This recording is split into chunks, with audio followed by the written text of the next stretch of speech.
Hello, everyone. Do you hear me? Nothing? Still nothing?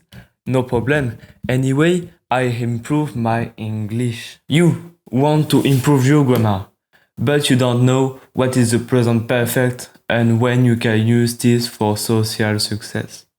Yes, social success. This video is divided into 3 parts: the definition, the usage, and the conjugation. 1.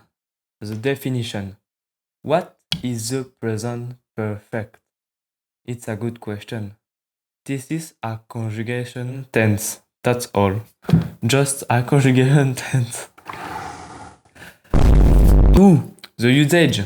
When do we use the present perfect? Good question. It's an action that began in the past and continues into the present. Example, where is Joe?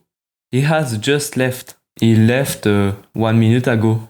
3. How to conjugate the present perfect. To form the present perfect, we therefore need the auxiliary have conjugated in the present tense and the past participle of the verb. Example, I have stopped the bus. I have lived in London for 3 years. That's all. Thanks for watching and see you to the next video.